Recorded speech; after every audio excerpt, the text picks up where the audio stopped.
نبی پاک صلی اللہ علیہ وسلم کے ساتھ جو کچھ ابو جہل نے کیا حضور نے اس کا ذکر فرمایا فرعون بھی بڑا ظالم تھا پر یہ جو میرا فرعون ہے یہ اس سے بھی سخت ہے. فرعون سے سخت کہا ابو جہل کو. لیکن جب اکرمہ بن ابو جہل نے کہا نا میں کلمہ پڑھنا چاہتا ہوں، ناراض نہ ہونا، ہم عزت نہیں دے پا رہے. جو 99 خوبیاں ہیں لوگوں کی وہ چھپ جاتی ہیں پر ایک خامی ساری دنیا دیکھتی ہے. یہ ہمارے اندر کی وہ کمزوری ہے جس نے ہمارے علماء اور مشائخ اور بزرگوں تک کو معاشرے کے اندر بدنام کر دیا ہے.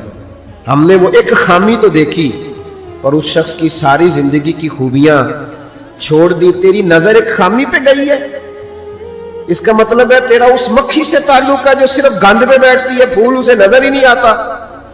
ہماری ہر محفل میں جب کوتاہیاں ڈسکس ہوں گی تو پھر دنیا میں اچھا کون بچے گا؟ رسول کریم عزت دینے آئے. سنو اور یاد رکھو، اکرمہ بن ابو جہل کے بیٹے کلمہ پڑھنے آ رہے ہیں.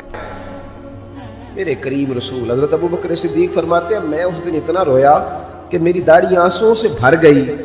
نبی کریم فرمانے لگے بھائی مجھے خبر ملی ہے کہ اکرمہ کلمہ پڑھنے آ رہا ہے، آؤ ذرا سارے بیٹھو میری بات سنو، حضور حکم کریں. تو محبوب نے فرمایا کوئی اس کے سامنے اس کے باپ کو گالی نہ دے، کوئی اس کے باپ کو اس کے سامنے برا کہہ کے نہ پکارے. کوئی یہاں ایک اور بات بھی کرنی بڑی ضروری سمجھتا ہوں، جو پکا بے ایمان کافر تھا، بے ایمان، جب حضور نے منع کر دیا کہ اس کے بیٹے کو تکلیف ہوتی ہے، جس کا کفر نص قطعی سے ثابت ہے ان الذین کفروا سواء علیہم انذرتهم ام لم تنذرهم لا یؤمنون. اس آیت کی تفسیر میں جہاں بھی آپ کھولیں گے پہلا نام ابو جہل کا ملے گا جس پر نص آ گئی کہ اس کی قسمت میں کفر ہے. جب وہاں حضور نے فرمایا باپ کو کافر نہ کہنا بیٹے کو تکلیف ہوگی، تو بتا جب تو حضرت عبداللہ اور سیدہ آمنہ کے بارے میں بات کرتا ہے تو حضور کے دل کو تکلیف نہیں ہوتی؟ شرم نہیں آتی لوگوں کو؟ حیا نہیں آتی؟ حضور کا دل دکھاتے. اور دیکھیں عبداللہ کا معنی اللہ کا بندہ ہے، اور جو آمنہ نام ہے اس نام کا حسن تو دیکھیں، ہو درود تجھ پہ بھی آمنہ اور تیرے لال پر بھی سلام ہو. تو تھوڑا آپ بھی پہچانا کریں، جو تیری اماں کو برا کہے تو سلام نہیں لیتا، اور جو نبی پاک کی اماں کے بارے میں بات کہتا ہے تو کہتا ہے مولوی صاحب رل مل کے رہنا چاہیے. عجیب بات ہے نا تیری. اس بندے سے سلام لے لے، اس سے گلا ملا لے جس کے سینے میں نبی پاک کے والدین کے بارے میں بغض چھپا ہوا ہے، اس شخص سے سینہ ملائے. تھوڑا سا سوچا کریں ہمارا کسی سے جائیداد کا کیا رٹا ہے. تو یاد رکھیں اکرمہ جب آ رہے تھے تو نبی کریم علیہ السلام نے فرمایا کوئی اسے اس کے باپ کو اس کے سامنے برا نہ کہے. حضرت ابو بکر صدیق کہتے ہیں پھر حضور نے فرمایا کوئی اس کے باپ کا کفر نہ گنوائے، کوئی اس کی زیادتیوں کا ذکر نہ کرے، کوئی اس کے بارے میں کوئی آیت نہ پڑھے، کوئی میرا قول نہ دہرائے. حضرت سیدنا ابو بکر صدیق فرماتے ہیں میں رونے لگا تو مجھ سے حضرت ابو دردہ کہنے لگے آپ کیوں رو رہے ہیں؟ تو میں نے کہا میں رو رہا ہوں محبوب کی رحمت للعالمین پہ کہ محبوب یہ کس کے استقبال کی تیاریاں کرا رہے ہیں. اور ساری زندگی تکلیف دی کن کے استقبال؟ خدا را ساری. اب یقین کریں آپ بیٹھ جائیں کسی مجلس میں، ناراض نہ ہونا، علماء نیک لوگوں کی بات نہیں کرتا، اپنی اور آپ کی کر رہا ہوں. ہم کسی محفل میں بیٹھ جائیں نا، ہم نے اب گناہوں کے نام بدل لیے ہیں. جھوٹ کا نام ہم نے بہانہ رکھا ہے، میں بہانہ کر چڑھیا سے، حالانکہ سچی بات کیا ہے؟ جھوٹ بولا.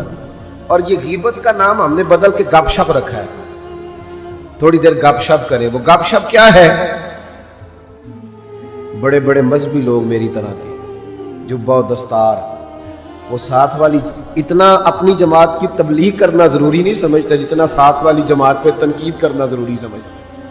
یوں لگ رہا ہے جیسے مقابلہ چل رہا ہے مذہبی لوگوں کا آپس میں، ہر آنے والے کو اور ہر ملنے والے کو اور ہر جس آدمی کا نام ہے اس کی کوئی نہ کوئی کوتاہی تلاش کر کے رکھنا ہمارا وتیرہ بن گیا ہے. اس مزاج کو بدلنا پڑے گا. جب یہ مزاج بدلے گا تو معاشرے میں حسن پیدا ہو. میری طرف جو آدمی بھی تھوڑا سا ممبر پہ بیٹھنے لگتا ہے وہ کہتا ہے میں ہی دین کا کام کر رہا ہوں. جو جماعت بھی کام شروع کرتی ہے کہتی ہے صرف ہم نے کیا. بھئی تم نے کیا تو تم سے پہلے غیر مسلم تھے سارے، تمہیں کیسے پتا چلا یہ دین ہے؟ تھوڑا تھوڑا نرمی پیدا کریں، رویوں کو ٹھنڈا کریں. حضرت عمر بن عبدالعزیز گزر رہے تھے، لکڑی کے جوتے پہنے ہوئے تھے. ایک بوڑھے بابا جی سڑک کنارے سو رہے ہیں. حضرت کا پیر آ گیا، تو بابا جی اندھیرا تھا، جلدی سے اٹھے. جب بندہ اس طرح ہڑبڑا کے اٹھتا ہے نا اچانک فٹافٹ، تو وہ کچھ سخت بات ہی کرتا ہے.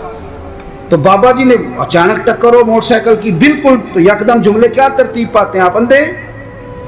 تو بابا جی نے بھی اٹھتے کہا آلام تم العاما، پیر پہ پیر آیا. تو بزرگ کہنے لگے آپ اندھے.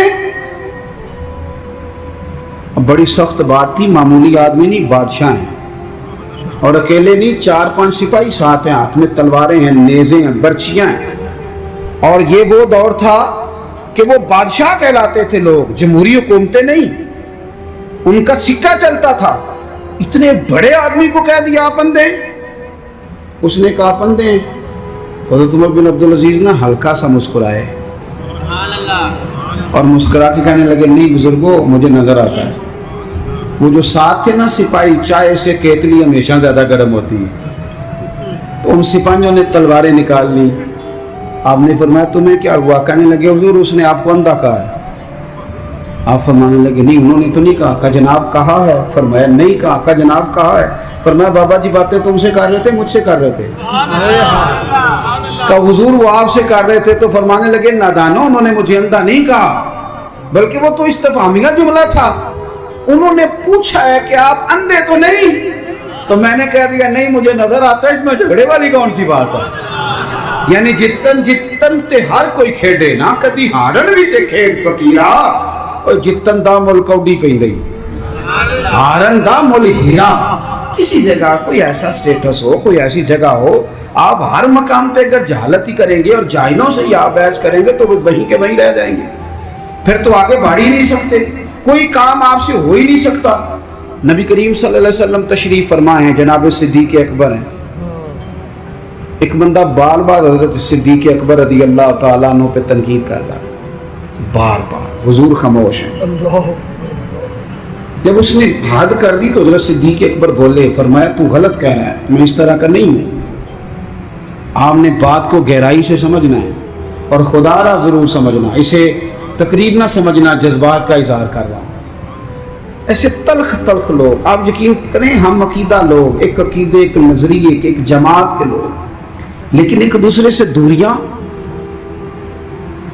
ہمارے رویوں نے اس طرح کر دیا ہے کہ ایک شخص اکیلا ہی زندہ ہے، بس وہی ٹھیک ہے، اس کے علاوہ کوئی بھی نہیں. اتنی دوری یار. وہ امت جس کی 80 صفحے ہونی ہے قیامت کے دن، جو نظر آئے گی پوری دنیا میں کہ یہی امت ہے، وہ اس طرح ٹوٹ ٹوٹ کے بکھر رہی ہے. ہم درگزر کرنے کو تیار ہی نہیں، وہ باتیں کر رہا ہے. جب حضرت صدیق اکبر نے جواب دیا تو کریم محبوب اٹھ کے چلے گئے. حضرت صدیق اکبر پیچھے دوڑے کہ یا رسول اللہ، جب تک وہ باتیں کر رہا تھا آپ بیٹھے تھے، اور جب میں نے جواب دیا تو آ گئے. حضور فرمانے لگے ابو بکر تیرے سرانے رب نے فرشتہ کھڑا کیا تھا. اللہ کرے آپ کو سمجھ آئے. تیرے سرانے فرشتہ تھا، جب وہ بولتا تھا تو تیری طرف سے فرشتہ جواب دیتا تھا. فرشتہ بول رہا تھا جبھی تو میں بھی چپ تھا، فرشتہ تیری طرف سے جواب دے رہا تھا. اور فرمایا جب تو بولا ہے تو فرشتہ چلا گیا تو میں بھی اٹھ کے آ گیا. دیکھیں ہم کوئی لوارث نہیں، خدا رسول والے ہیں. ایسا نہیں ہے کہ کہیں چپ کر دیں گے تو ہمارا وارث کوئی نہیں. آپ نہ کسی مقام پہ اپنوں کے مقابلے میں تو کہیں خاموشی اختیار کریں، آپ کہیں اپنوں کے بارے میں تو درگزر کریں. امام اعظم ابو حنیفہ رحمۃ اللہ علیہ، آپ کے والد صاحب کا انتقال ہو گیا. 3 دن تعزیت کے لیے بیٹھے، باہر نکلے، چوک میں آئے. ایک بندہ آپ کا حاسد تھا، مخالف تھا، اور سارا علاقہ جانتا تھا کہ آپ کا مخالف ہے. جب آپ باہر نکلے نا تو بہت سارے لوگ تھے چوک میں، وہ بھی سامنے سے آیا. السلام علیکم کے بعد کہنے لگا، توجہ کرنا بات پہ، کہنے لگا ابو حنیفہ سنا ہے آپ کے والد فوت ہو گئے. سب جانتے ہیں مخالف ہے، حاسد ہے، اور حسد کی وجہ سے مخالف ہے، سب کو پتہ ہے. اور حسد بڑی بری چیز ہے. وَمِن شَرِّ حَاسِدٍ إِذَا حَسَدَ، اس کے شر سے اللہ ہم سب کو محفوظ فرمائے. یہ شریر کام ہوتا ہے. آپ کھڑے ہیں، کہتے سنے تیرے ابا انتقال کر گئے. فرمایا ہاں. کہنے لگا اپنی ماں کا نکاح میرے ساتھ کر دو. یارو کہہ دیتے ہیں لوگ بڑی بڑی باتیں، کبھی دیکھو تو صحیح، بڑا کچھ کہہ، چلو سامنے نہیں تو پیٹھ کے پیچھے کہہ دیتے ہیں. لوگ بڑی بڑی چیزوں پہ طنز کرتے ہیں، ایسا جملہ کستے ہیں کہ وہ انسان کی نیند میں سوراخ کر دیتا ہے، سوتا نہیں انسان۔ اماں کا نکاح میرے ساتھ کر دو، جملہ سخت تھا پر بات تو شرعی تھی نا، غیر شرعی تو نہیں تھی۔ تو امام صاحب کے ساتھ جو شاگرد تھے، عقیدت مند تھے، ارادت مند تھے، انہوں نے تلواریں نیام سے نکالنی، فرمایا چپ کر جاؤ بھائی، ہم کو لوارث ہیں، چپ تو کرو نا یار، کہیں سہنا تو سیکھو، کہیں برداشت تو کرو، کئی کچھ تمہیں لوگ کہیں گے، کس کس کو راضی کرو گے؟ حضرت امام صاحب رحمۃ اللہ علیہ نے ساری ہمت سمیٹی، آنسو جو چمکے تو ان کو بھی دامن میں سمیٹ لیا، ہمت جمع کر کے کہنے لگے میاں تم نے کہا ہے میں اپنی ماں کا نکاح تیرے ساتھ کر لوں تو عدت گزر لینے دے، میں تیرا نام لے کے اماں سے بات کروں گا، اگر وہ تیرے ساتھ نکاح کرنا چاہے تو مجھے اعتراض کوئی نہیں۔ اوئے ہوئے ہوئے، دل دریا سمندروں ڈونگے، کون دلاں دیاں جانے، دل تو ٹوٹ گیا نا، بکھر کیا دیتے ہیں یار۔ کئی دفعہ جس نے 40 سال بھی قرآن پڑھایا ہو، مسجد میں ڈیوٹی کی ہو، اس شخص کو بھی کئی دفعہ لوگ مسجد کے دروازے پہ کھڑے کر کے بات کر دیتے، بڑی تکلیف ہوتی، بڑی تکلیف ہوتی ہے بعض اوقات، بڑے بڑے لوگوں کو لوگ کیا گزرتے ہیں۔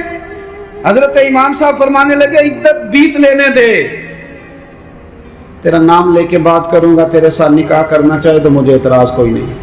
یہ کہہ کے اپنے دوستوں کے بازو تھامے اگلے چوک میں گئے، وہ بندہ دھڑام سے زمین پہ گرا، اعتراض دھڑام سے گرا، روئی پرواز کر گئی۔ لوگ کہنے لگے حضور اسے کیا ہوا؟ آپ فرمانے لگے اس نے سمجھا تھا میں لوارث ہوں، اسے کچھ بھی نہیں ہوا، ابو حنیفہ کے صبر نے اس کی جان لے لی، میرے صبر نے جان لے لی، تیرا صبر کئی دفعہ جان لے لے گا، تیرا صبر، تیرا حوصلہ، تیری دلیری۔ آپ اپنی زندگی میں یہ کریں نا بھائی، کیا ماجرا ہے؟ ہم ہر وقت جو ہے کسی جگہ بھی عاجزی نہیں دکھاتے، کسی مقام کہیں مان جایا کریں چپ کر۔ امام زین العابدین، ایسے ہی بات پہ بات یاد آ گئی، زیادہ باتیں نہیں کرنی، بس سمیٹنے لگا ہوں۔ امام زین العابدین مسجد نبوی سے نکلے، جس مسجد کی اصل وارث امام زین العابدین، مسجد شریفہ سے نکلے تو ایک بندہ پیچھے ہو لیا، بادشاہ نے پیسے دیے، معاذ اللہ وہ امام صاحب کو برا بھلا کہہ رہا ہے۔ یہ مزہ ہے، کبھی اسے لے کے تو دیکھیں، یہ بھی ایک مزہ ہے، یہ بھی ایک سرور ہے کہ آپ کو برا کہے آپ برداشت کر رہے ہیں، لیکن شرط یہ ہے کہ آپ مخلص ہوں۔ قرآن کہتا ہے یجاہدون فی سبیل اللہ ولا یخافون لومۃ لائم ذالک فضل اللہ۔ فرمایا لوگ اللہ کے راستے میں جہاد کرتے ہیں، لوگ انہیں برا کہیں تو پرواہ نہیں کرتے، ذالک فضل اللہ یؤتیہ من یشاء، یہ ان پر اللہ کا فضل ہے، اور یہ فضل رب جسے چاہے اسے عطا کرتا ہے۔ اللہ اکبر۔ حضرت امام صاحب گزر رہے ہیں تو اس نے برا بھلا کہنا شروع کیا، امام صاحب جن قدموں سے چلتے تھے وہ چھوٹے کر دیے، قدم چھوٹے چھوٹے، زیادہ باتیں کر لے۔ امام صاحب کا گھر آ گیا، وہ بندہ تھک گیا، کہتے تو بولتے ہی نہیں، گھر آ گیا تو آپ فرمانے لگے کوئی بات رہ گئی ہو تو کر لے، میرا گھر آ گیا۔ وہ کہتا ہے مجھ پر تو کسی نے بجلیاں ہی گرا دی، پہلے میں نے اخلاق سنا تھا، اب میں نے اخلاق دیکھ لیا، بجلیاں گر گئی، سناٹا چھا گیا۔ جب میں سختے میں آ گیا نا، ہم تو دشمن کو بھی پاکیزہ سزا دیتے ہیں، کہتے ہیں جب میں پورے سختے میں آیا تو امام زین العابدین کہنے لگے ٹھہر جا ذرا، جانا نا۔ اندر تشریف لے گئے، ایک بوتل سرکے کی لائے، ایک شہد کی لائے، اور مجھے تھما کے نا، لمبی بات پھر بھی کوئی نہیں، میرے ہاتھ میں تھما کے کہنے لگے کہ لے جا، میرے دادا مولا علی نے فرمایا تھا پتر جو دروازے تک آئے اسے خالی نہیں بھیجا گیا، کہ لے جا تیری مہربانی، تحفہ ہے رکھ لے۔ وہ شخص کہتا ہے امام صاحب پلٹ کے اندر جانے لگے تو میں قدموں سے لگا، پیر چوم کے کہا حضور وہ تو کسی بدبخت نے میری ڈیوٹی لگائی تھی، قربان جاؤں، قریب آ کے پتہ چلا ہے اگر نواسے کے اخلاق کا یہ حال ہے تو محمد عربی کا اخلاق اس طرح ہے، رسول کائنات علیہ السلام کے اخلاق عالیہ کا حسن کیا ہوگا۔ آخری بات یہ ہے کہ والذین یبیتون لربہم سجدا وقیاما، نری تقریریں نہیں، نری باتیں نہیں، رب کے بندے رات سجدے اور قیام میں گزار۔ آپ نہ لوگوں کو کتنے بھی دکھ بتائیں گے تو کمزور ہوتے جائیں گے، جتنا آپ لوگوں کے سامنے اپنی پریشانیوں کا ذکر کریں گے کمزور ہوں گے، اور جتنے دکھ مصلے پہ بیٹھ کے رب کو بتاؤ گے طاقتور ہوتے جاؤ گے، طاقتور ہوتے جاؤ گے۔ آپ نا جب رات کو بیٹھتے ہیں اور آپ کا مصلہ آباد رہتا ہے، یہ موبائل یہ ساری چیزیں آپ کی جان چھوڑتی ہیں، اور صرف زیادہ نہیں، آدھے گھنٹے کے لیے 20 منٹ کے لیے چند نفل پڑھ کے تلاوت کر کے درود و سلام پڑھ کے جب ہاتھ اٹھاتے ہو نا، تو آپ کو اللہ روحانی قوت دیتا ہے۔ یہ جو سجدے کا نور ہوتا ہے یہ بندے کو طاقتور کرتا ہے۔